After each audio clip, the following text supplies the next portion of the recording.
Você já parou para pensar que a sua visão de Deus pode estar contaminada pela sua experiência terrena com figuras de autoridade? Sigmund Freud, o pai da psicanálise, sugeriu que Deus nada mais é do que uma projeção psicológica de um pai exaltado. Uma ilusão criada para nos dar segurança. Mas e se Freud estivesse invertendo a ordem das coisas? E se não formos nós que projetamos o Pai do céu, mas sim o Pai do céu que projetou a paternidade na terra? E nós a corrompemos. Para aprofundar esta reflexão, inclua-se a consideração de que a maior crise de fé do século não é a dúvida sobre a existência de Deus, mas a confusão sobre quem Ele é realmente. Muitas pessoas têm uma imagem distorcida do Pai como distante ou tolerante demais, mas Jesus nos confronta com uma revelação radical.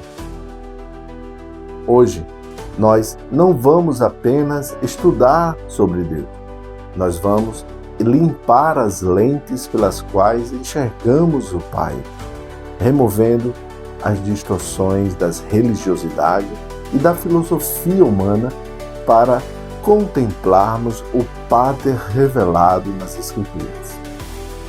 Objetivos claros para esta aula. Primeiro, reconhecer quem é Deus Pai por revelação. Segundo, entender sua revelação em Jesus. Terceiro, identificar atributos como convite à intimidade. Vamos à aula.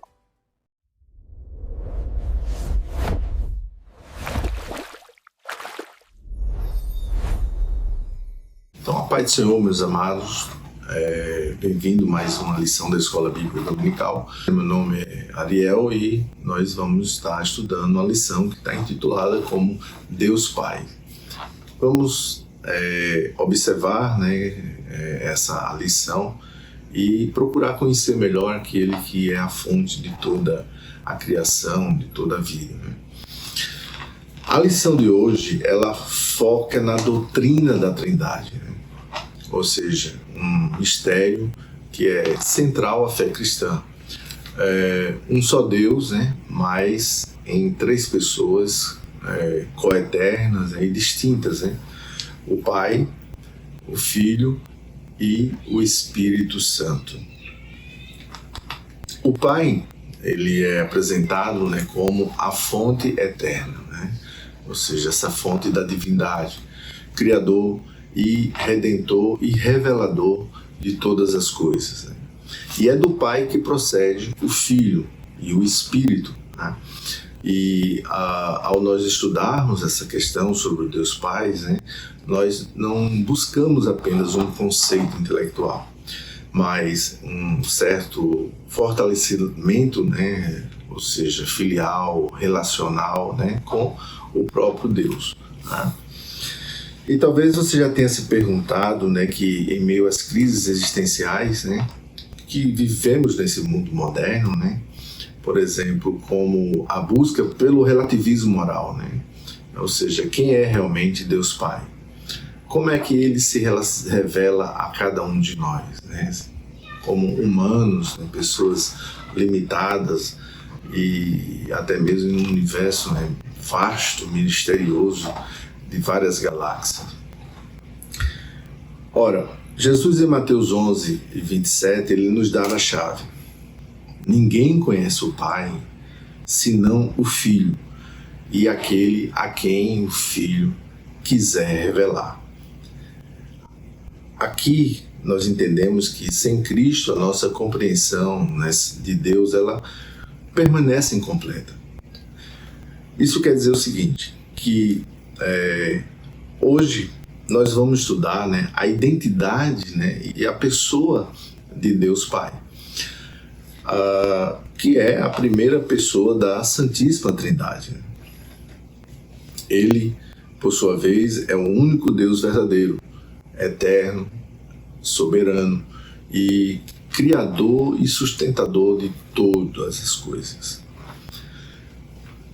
Observemos agora, por exemplo, uma breve análise dos textos básicos, né?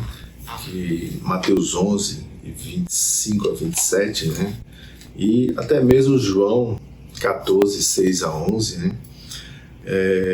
Já em Mateus, Jesus ele agradece ao Pai por ocultar aquelas verdades aos sábios, né? E revelá-las, né, aos humildes.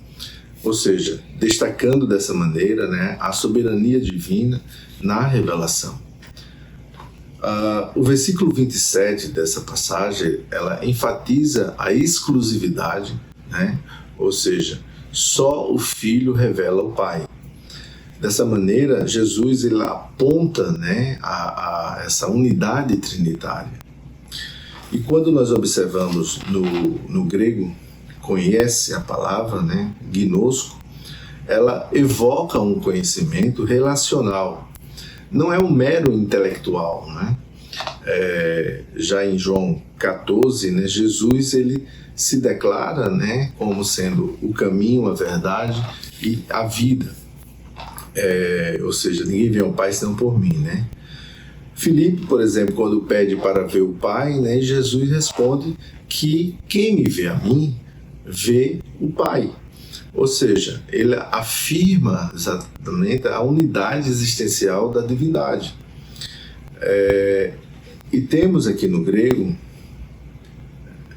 estou no Pai e o Pai está em mim, né, sugere exatamente uma intrapenetração, né, de conhecimento, ou seja, que é conhecida, chamada como pericorese, até mesmo na teologia patrística.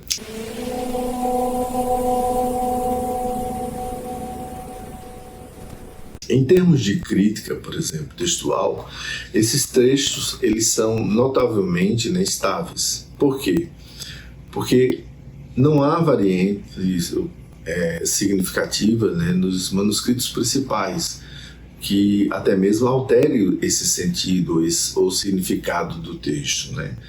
Dessa forma, né, temos aqui um enriquecimento do próprio texto, né? Porque quando nós vamos ler agora, né, o texto áudio que se encontra em Mateus, né, 11, 27, que diz que ninguém conhece o Pai senão o Filho,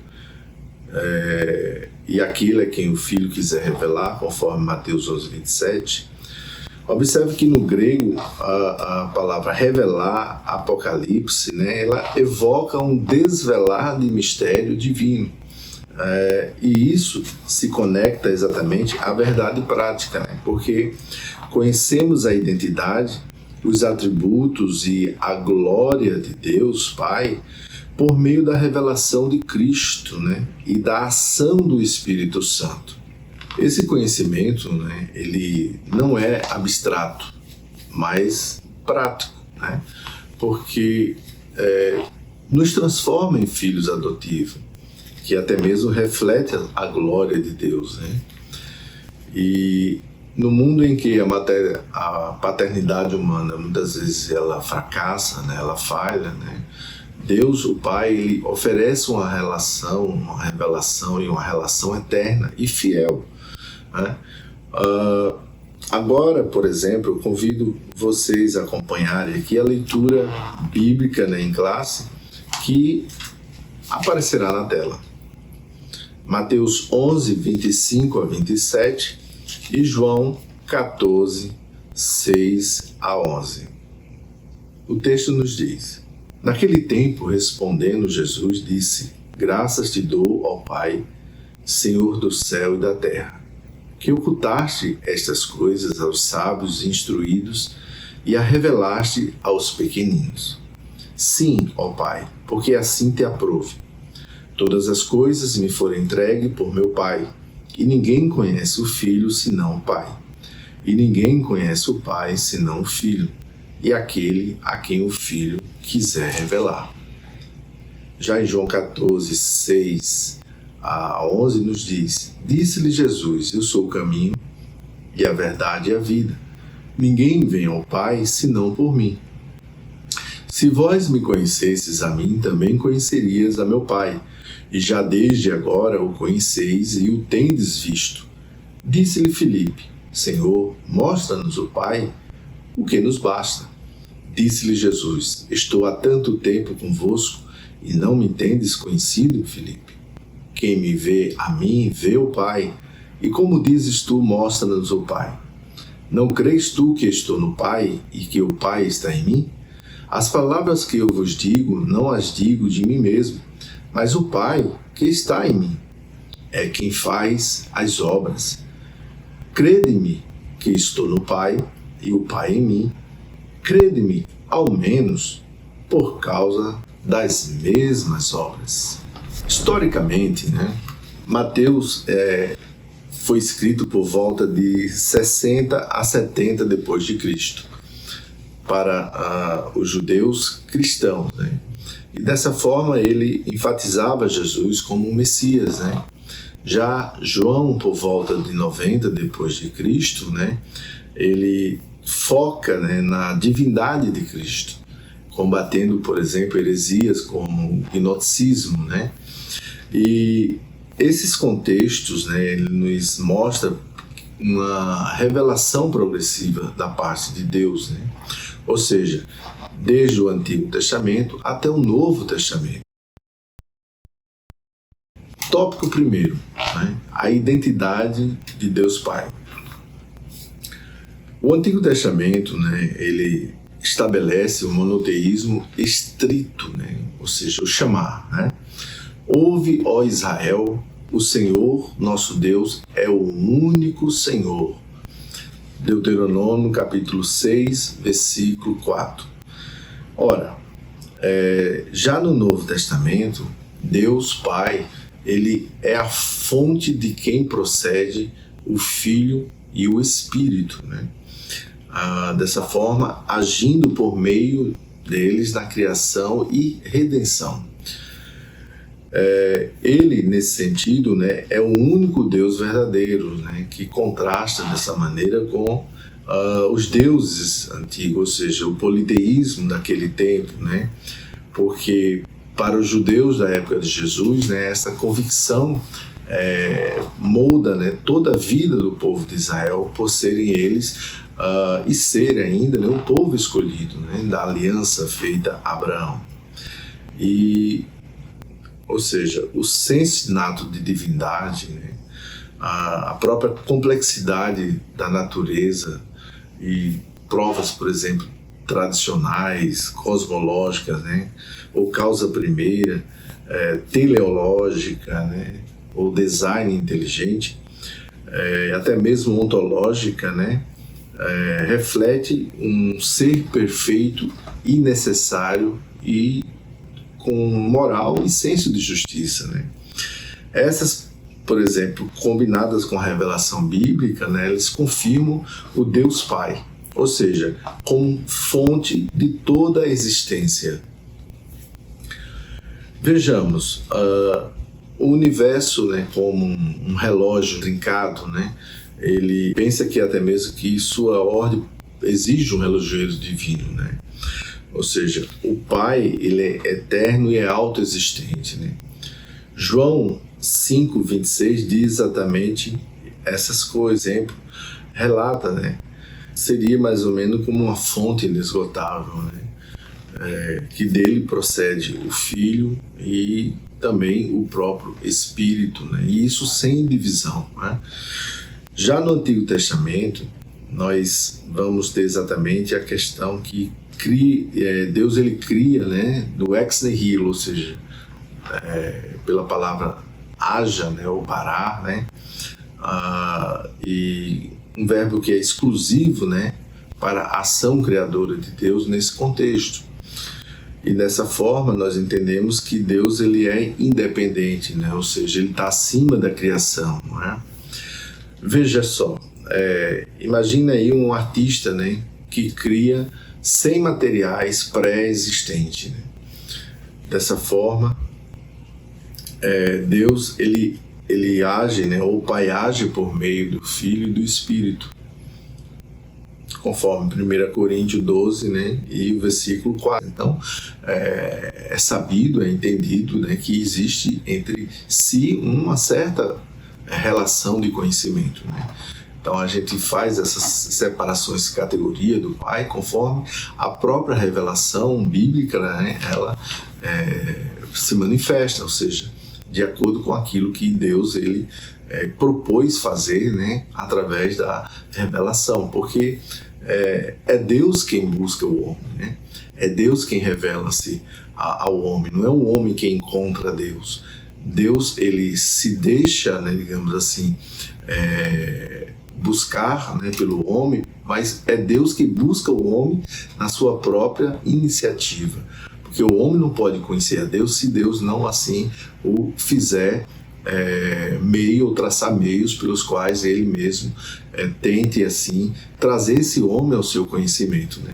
E assim que essa revelação progressiva ela nos proporciona, né, através justamente da Bíblia Sagrada, né? Desde olhando lá para o próprio livro de Gênesis, né, nós vamos observar a própria criação, a descrição de como isso se deu, né? A questão da queda do ser humano, como o homem ele se desvincula desse relacionamento que ele vivia com o Senhor e, consequentemente, a própria promessa de redenção, né, em Gênesis 3:15, e, consequentemente, né, para que Deus pudesse assim estabelecer o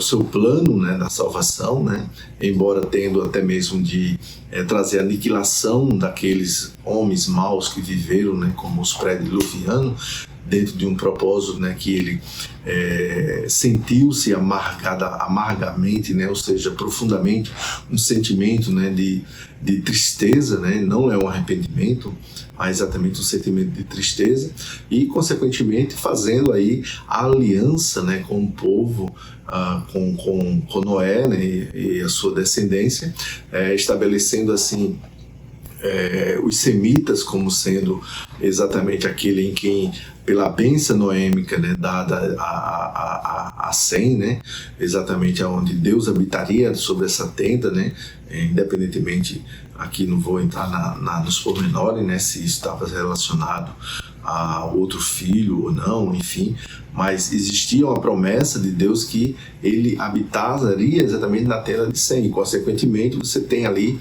dentro dessa revelação, né, a genealogia, né, de Abraão praticamente, né, porque o capítulo 11 vai exatamente desenvolver essa parte da genealogia, como o capítulo 10, né, e enfatizando ali o capítulo 12, em que vai aí se desdobrar exatamente o aspecto da promessa a Abraão, o chamado de Abraão e, consequentemente, toda a história dos patriarcas. Então, Deus ele busca exatamente trazer a salvação, ele fez esse projeto da salvação para buscar através de uma nação, que foi o povo de Israel, né? Lute quem quiser lutar, haja quem quiser agir contra o povo judeu, mas o povo judeu é um povo escolhido do próprio Criador. Ninguém nessa face da terra vai destruir o povo de Israel. Ninguém. Da Chorimincanassuminiva Demanai. Por quê? Porque existe o Deus Todo-Poderoso, o grande Eu Sou, em que a sua presença está no meio do povo de Israel. Por mais que lute, porque existe uma ação diabólica contra isso, uma ação exatamente contra o povo de Israel. Mas isso é outra questão. Mas fica claro essa questão aqui, né? Que seja enfatizado isso, né? Porque ninguém há de destruir o povo de Israel. Vão lutar em vão. Porque em último caso, né, como alguém vai pensar, nós vamos conseguir dessa forma, aí vocês verão exatamente a glória daquele que é Criador de todas as coisas. E arrependei-vos enquanto ainda há oportunidade, porque o plano da salvação, né, a graça de Deus ainda está em plena atividade. Mas continuando, nós vamos observar que nesse desenvolver do Pai com relação à salvação do ser humano, exatamente é uma perspectiva que a própria revelação divina, né, nas Escrituras, né, ela traz essa relação. E é um fato interessante, né, quando nós lemos o fator Melquisedeque, né, quem já o leu, principalmente na própria introdução, né, quem leu vai ter esse entendimento, porque na tradução do inglês para cá trouxe como fator Melquisedeque, né, mas a eternidade no coração seria uma tradução possível. Mas nessa questão do fator Melquisedeque e o fator abraâmico, exatamente há essa corrente de divisão, né? Porque o fator Melquisedeque é exatamente a revelação geral de Deus, ou seja, aquela revelação que antes mesmo de vir a revelação especial, a revelação específica, né, por meio de Abraão, por meio da constituição da nação de Israel, por meio de Jesus e etc, etc., Deus já havia se revelado às nações, né? E há vários exemplos ali, né? E Melquisedeque exatamente é um desses digamos, desse agente, né, da revelação que Deus havia se revelado a ele como Elion, né? E Abraão ele havia se revelado como Elohim. Ou seja, e ali Deus, Abraão, ele cultua ao Senhor juntamente com Melquisedeque, né, sem nenhuma objeção sendo feita nem por um nem por outro. Mas o livro é interessante nessa perspectiva, porque a tese, né, do autor exatamente, de Richard, é exatamente pontuar o fato, né, de Deus ele ter se revelado às nações de uma forma geral, antes mesmo de trazer a revelação específica por meio de Abraão e, consequentemente, Jesus, e culminando assim no Evangelho de Jesus Cristo. Isso é bastante significativo e está, né, em plena relação com essa lição, né, da revelação do Pai, né, porque é o Pai que está planejando, né, no Antigo Testamento toda essa ação de uma forma oculta ainda, sem nós entendermos digamos, o desvelamento, né, dessa triunidade, né, enfim, né, embora até mesmo possamos, muitas pessoas podem duvidar, né, e eu não tiro a razão, muitas vezes, dessas pessoas, porque é algo complexo, né, de se entender, né, simplesmente pela própria razão, né, como 3 pode ser 1, enfim, mas aquilo que já falei na lição anterior, né, fica bastante claro nessa questão. Mas continuando aqui, né, o que foi dito até então, né, vamos passar para o segundo ponto, porque é bastante interessante. Ou seja, o Pai revelado em Cristo, né, que é o segundo ponto. Então, nesta segunda lição, nós vamos destacar que Jesus ele é o intérprete supremo do Pai, né? Por quê? Porque ele revela a Deus aos humildes, né? Ou seja, aos pequeninos, não aos soberbos, né? Ou seja, conforme Mateus 11 e 25. Né? E observe que uma criança, né, humilde, né, ela recebe a herança de um rei, por exemplo, enquanto muitas das vezes uma pessoa orgulhosa são escolhidos, ou ele é escolhido, né? Os orgulhosos são escolhidos, né? E dessa forma Deus ele se faz conhecer unicamente pelo Filho, né? Ou seja, em João 14, né, e 6 diz exatamente isso, né? Ou seja, sem Cristo nós caímos, né, podemos dizer, em mitolatria, né? E até mesmo dentro desses paradoxos, né, existentes, porque Deus ele é incompreensível em sua infinitude, né? Mas ele é conhecível ou cognoscível, né, pela revelação em Cristo, né? Ora, nós podemos dizer que o conhecimento de Deus, ou conhecer Deus, né, ele é semelhante ao oceano, ou seja, tocamos, sentimos, mas não abraçamos por completo, percebem?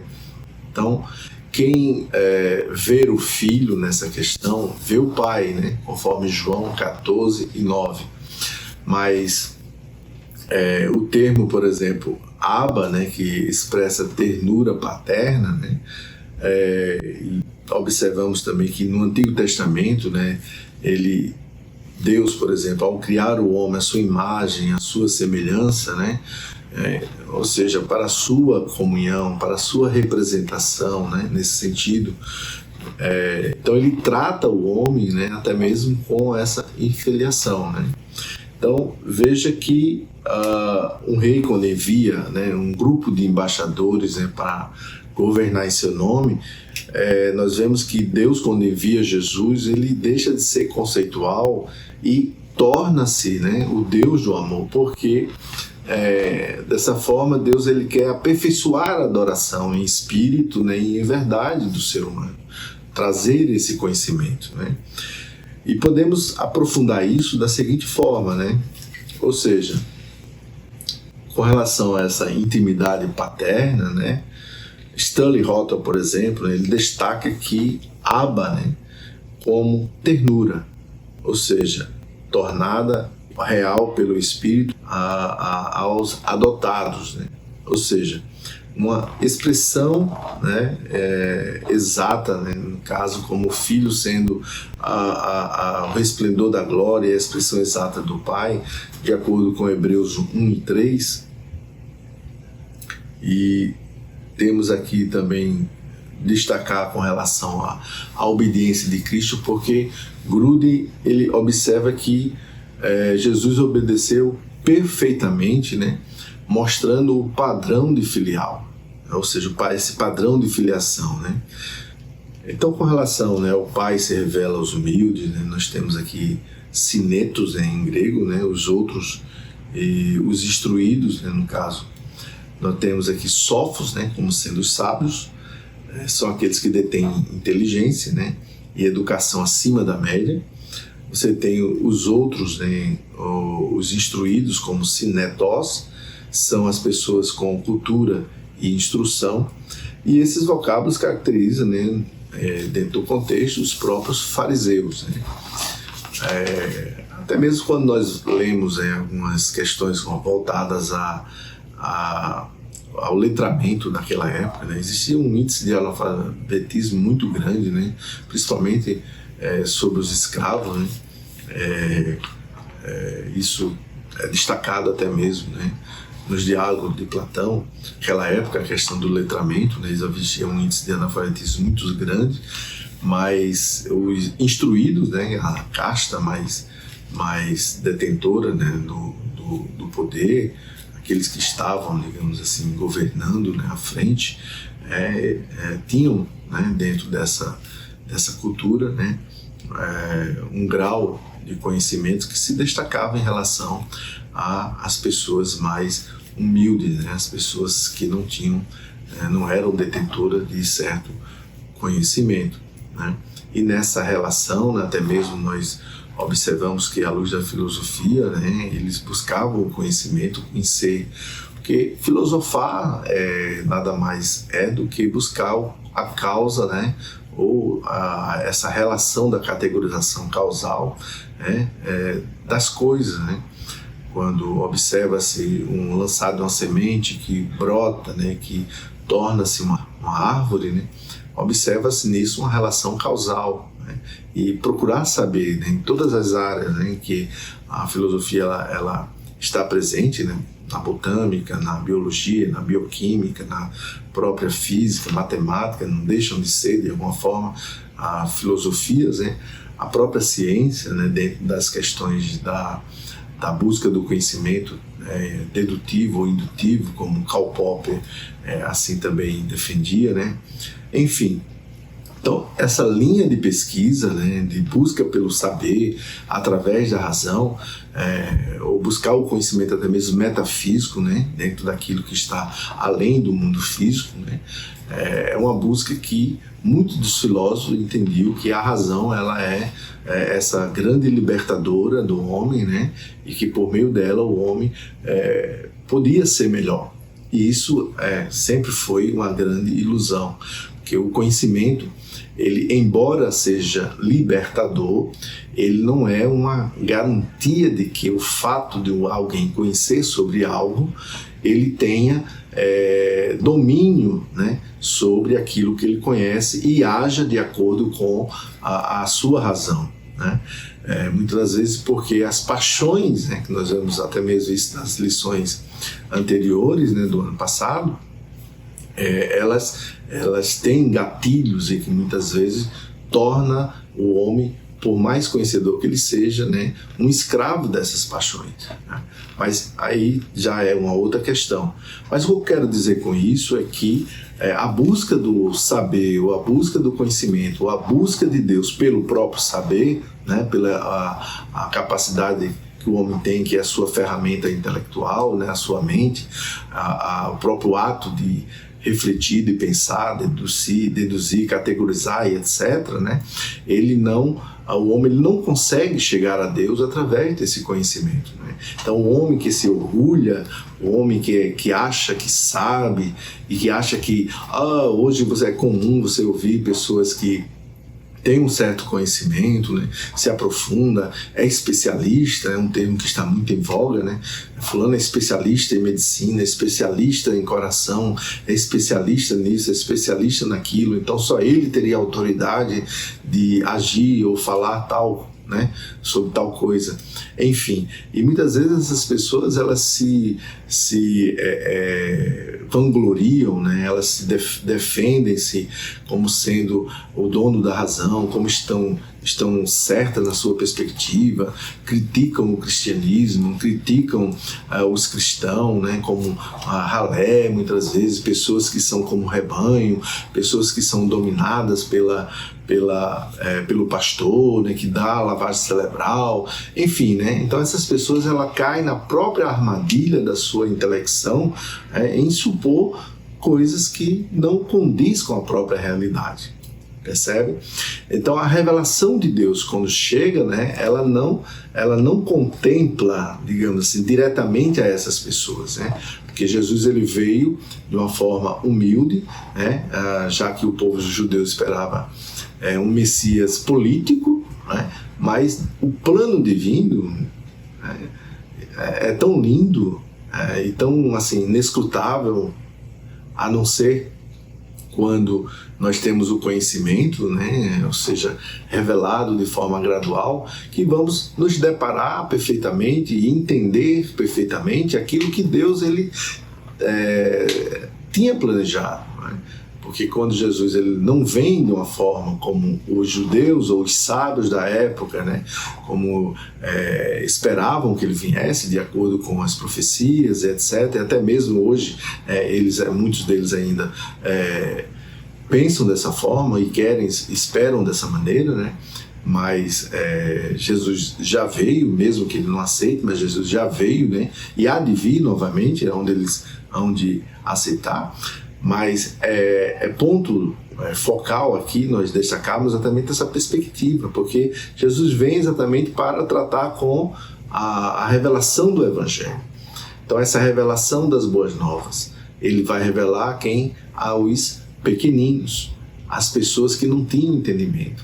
João Batista, quando envia discípulos até Jesus para saber se de fato era ele mesmo que havia de vir, ou se haveria de esperar outro, Jesus disse, olha, ide, e disse a João, né, que os cegos veem, os mancos são curados, demônios estão sendo expulsos, né? Ou seja, e o reino de Deus está sendo pregado, o evangelho de Deus está sendo pregado. Louvado seja o nome do Senhor. Então essa, digamos, foi a maneira pela qual, né, Deus ele escolheu para que, como Paulo vai dizer em 1 Coríntios exatamente, que ele escolheu as coisas loucas deste mundo para confundir as sãs, né? As pessoas que se acham que são donas da verdade, as pessoas que acham que têm entendimento, aquelas que julgam que são sãs de juízo perfeito, né? Mas ele escolheu as coisas que muitas vezes não têm significado, sentido. Paulo vai dizer exatamente, olha, não são muitos os nobres que foram chamados, glória a Jesus, né? Mas aqueles que creram no Evangelho, aqueles que aceitaram o Evangelho de Jesus Cristo, passaram agora a ter uma nova conotação em suas vidas, né? Um novo sentido no viver, né? E exatamente essa é a grande questão aqui da revelação de Deus, né? Porque ninguém pode vir a Jesus se o Pai assim também não o revelar, se o Pai não o trouxer. Então há uma ação, né, espiritual, né, por trás de tudo isso, que faz com que também muitas pessoas sejam levadas a Cristo, né? E hoje nós temos também a ação do Espírito Santo, que é importante nós focarmos, né? Porque o Espírito de Deus, o Paráclito, né, nessa questão, ela tem um papel fundamental, né, que é de convencer o homem do pecado, do juízo e da justiça. Então, quando o homem ele se debruça, né, em crer, né, porque ele vai crer pela fé, né, a fé salvífica, né, a fé no Evangelho, quando ele passa a acreditar, quando ele lê a Bíblia, quando ele tem o entendimento de que ali existe algo muito além da letra, né, que transcende essas questões, então existe uma ação espiritual também que vai trabalhar na mente desse ser humano, né? Onde você se encontra, por exemplo, no carro, numa praia, aonde você quer que você esteja, em dado momento você vai sentir algo que vai te tocar, que vai refletir com relação à ação de Deus, do Espírito Santo na sua vida. Glória a Jesus, né? E essa ação, ela é resgatadora, perdoadora, misericordiosa, né? Porque somos pecadores, né? Mas aquele que está na prática do pecado, cego, sem conhecer a Deus, né?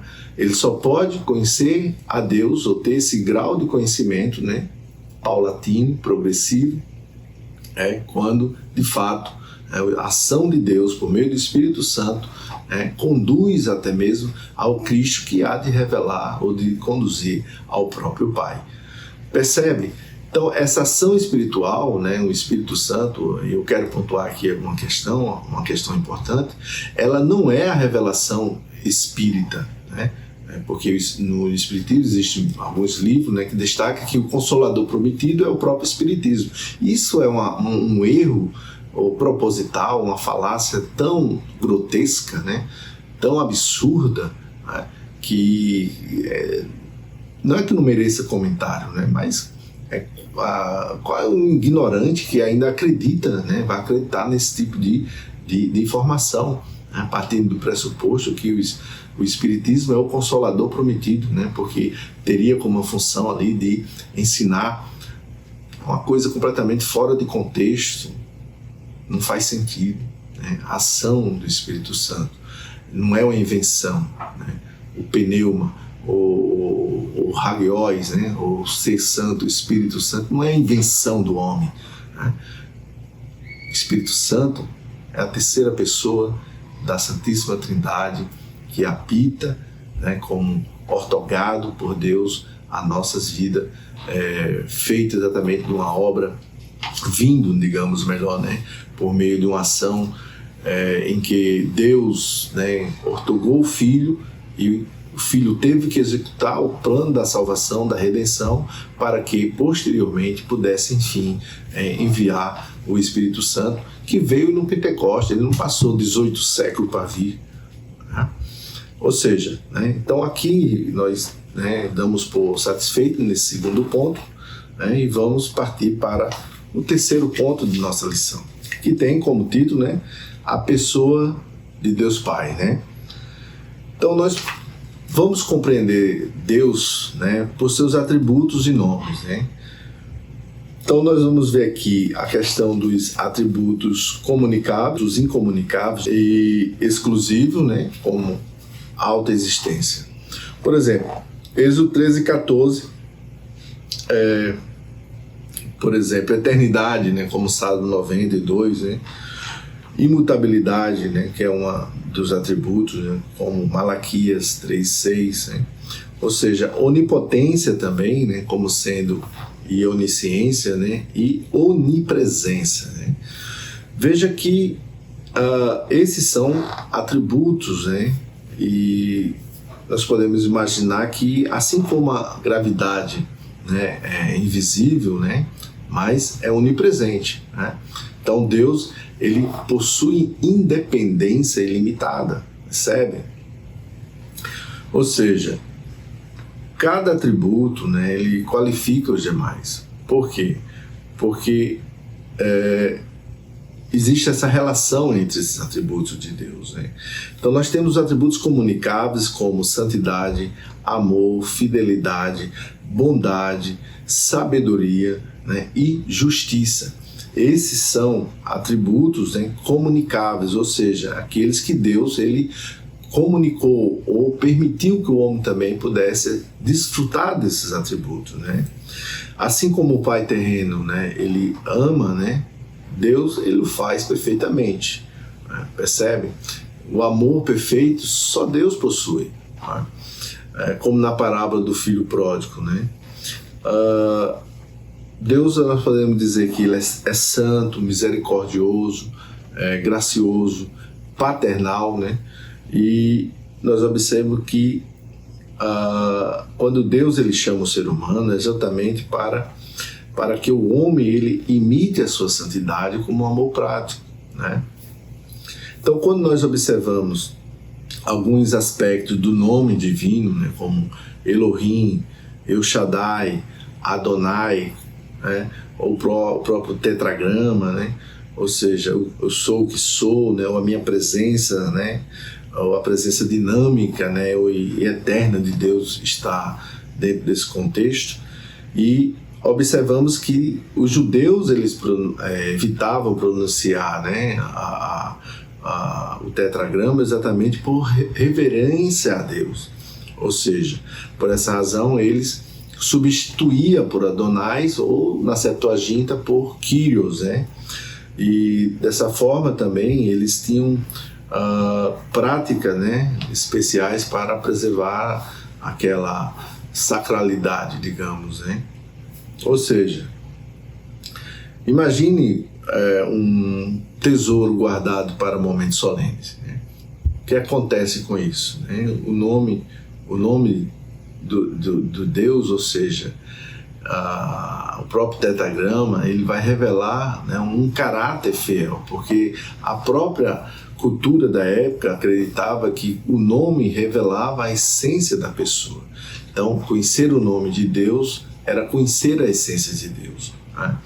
Ou seja, pelos atributos incomunicáveis de Deus, né, nós podemos dizer que Gruden, por exemplo, diz que a onipresença, né, e unidade, ou seja, Deus ele é infinito, nós somos finitos, né? E dessa forma os atributos comunicáveis, né, ou por outro lado, né, nós vemos que até mesmo com o manual da Assembleia de Deus destaca que a santidade por graça, por exemplo, Yahvé, né, como eu sou eterno. E dessa forma nós temos aqui um propósito universal. Por exemplo, Walter Kaiser Jr., né, que é um teólogo e eu gosto muito de sua obra, ele fala que esse plano eterno de Deus está relacionado justamente ao fato da bênção de Deus sobre toda a família, né, a partir de Abraão, e que culmina em Cristo, né, em sua teologia bíblica, né? E por essa razão nós podemos dizer que conhecer o Deus Pai, né, não é apenas, né, acumular fatos, né, mas, digamos, o núcleo da vida eterna. Porque, conforme João 17:3, né, fala exatamente isso, né? Então, dessa maneira, essa revelação ela nos convida a uma intimidade profunda, ou seja, o termo Abba, né? Ou seja, a adoração sincera e o compromisso de refletir sua santidade, né? E até mesmo o amor diariamente, nos trata com relação a isso, né? Porque nós fomos adotados como filhos e dessa forma Cristo ele nos trouxe esse relacionamento com Deus, né? Ou seja, com o Pai Celestial, né? Em resumo, né, Deus ele é o único verdadeiro, né? Ele, no caso, nesse sentido, é o único verdadeiro revelado em Jesus Cristo, né? Fiel às promessas e redentor da história. Ora, Deus, por exemplo, né, ele é como o sol, né? fonte de luz e vida, mais gestoso, né? Mas sustentando-nos diretamente. Isso é bastante interessante, né? Você pode imaginar também, até mesmo para o povo de Israel, Deus, ele é o agricultor da vinha, né?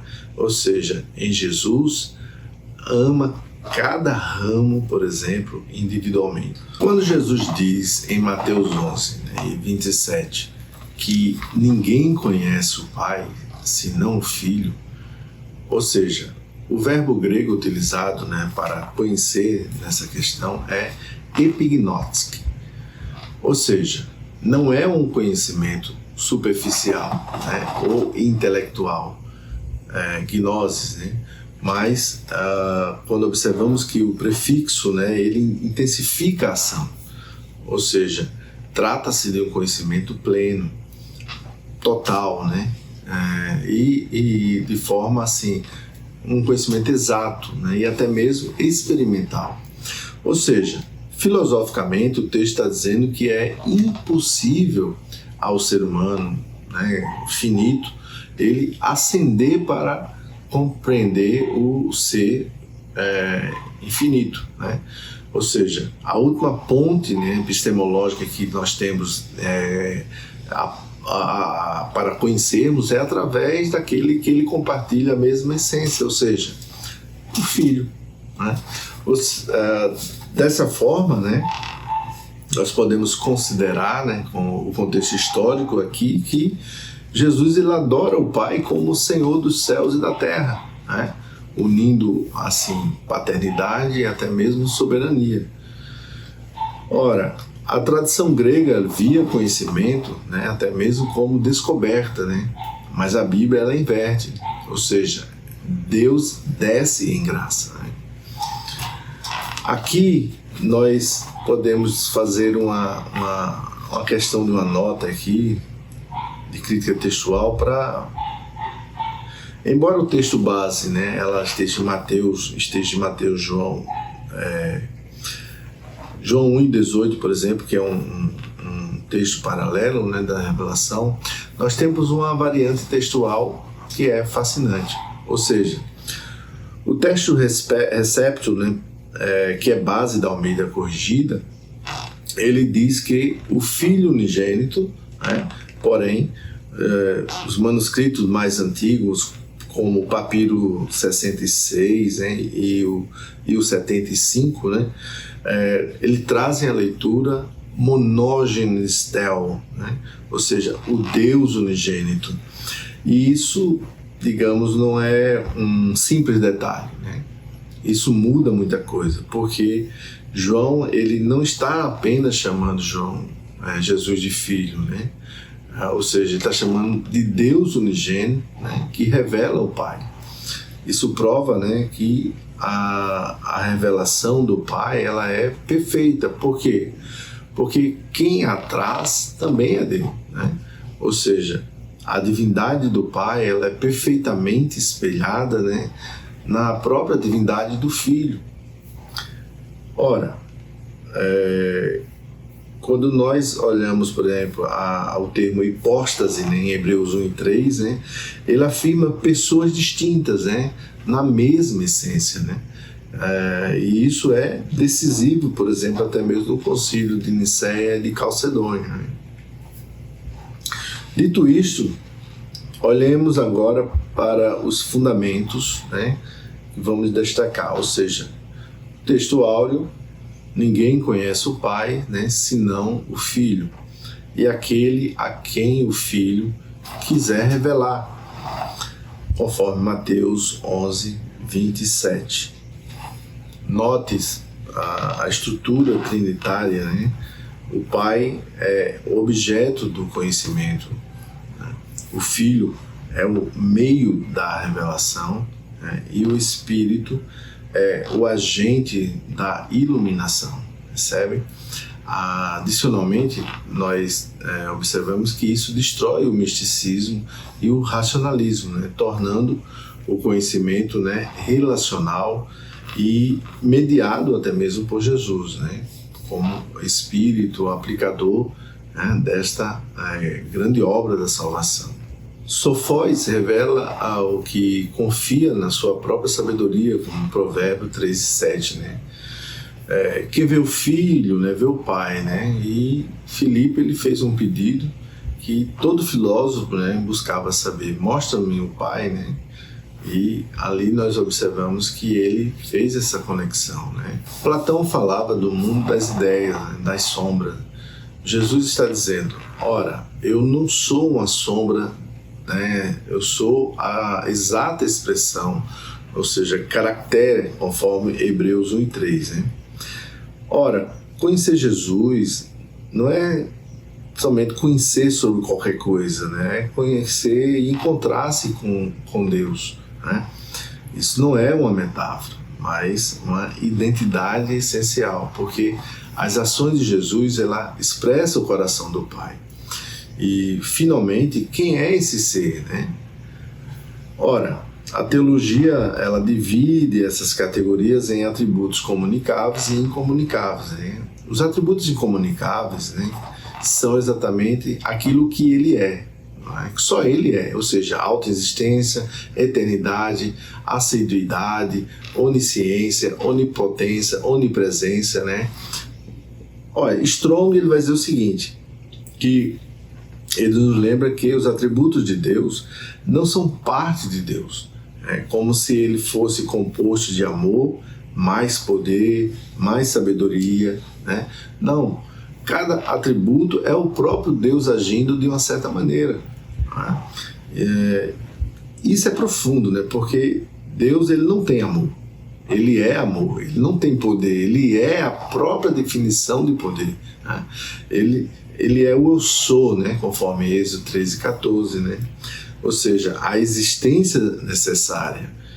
Tudo o mais, nesse sentido, ela é contingente, porque só Deus é necessário, percebe? Ora, assim nós entendemos também que isso refuta, né, o deísmo e o panteísmo, né? Porque Deus, ele é transcendente e é imanente, né? Ou seja, esses atributos incomunicáveis em seus nomes, de alguma maneira eles compartilham, né, com relação aos seus atributos comunicáveis, como a santidade, o amor, a fidelidade, né?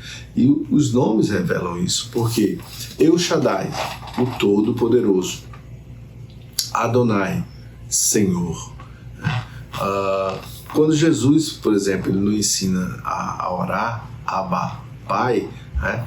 Ele une a transcendência do Criador, né, com a intimidade de um Pai que abraça, né? Ou seja, ele é o Deus grande o suficiente para criar o universo, mas ele é também pessoal o suficiente para habitar no seu coração, no meu coração, percebe?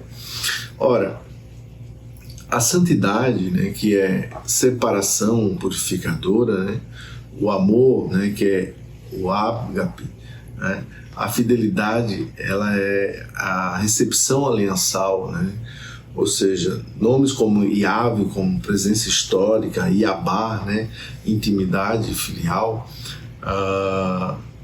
nós podemos dizer até então que isso é interessante porque isso revela a divindade de Deus, né? Isso revela a grandiosidade de Deus. É claro que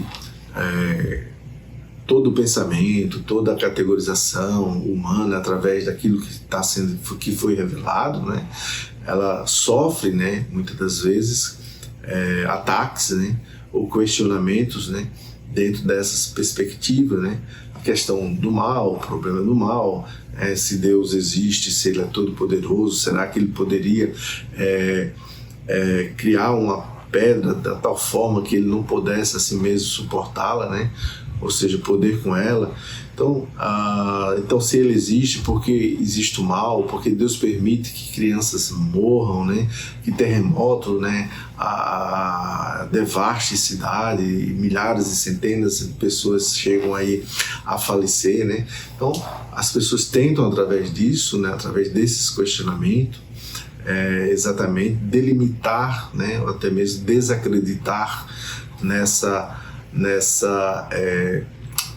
soberania de Deus, né, em seus atributos, né, que são incomunicáveis, como se ele não fosse todo-poderoso, como se ele não fosse onipotente, como se ele não fosse onisciente, e consequentemente, né, aí, ou seja, viesse a negar a sua própria existência, né?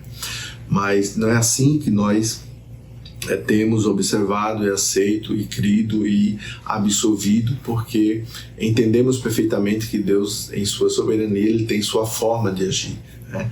Assim como ele interveio na história do povo de Israel, ora até mesmo permitindo, né, que José fosse para a cova, né, que os seus irmãos o vendessem, mas ali estava seguindo todo um objetivo, um propósito, né? Aquele povo que foi aquelas 73 almas, ou 75, conforme a Septuaginta, né, declara, foram para o Egito. Aquele povo multiplicou-se e no dado momento, no tempo oportuno de Deus, eles foram libertos.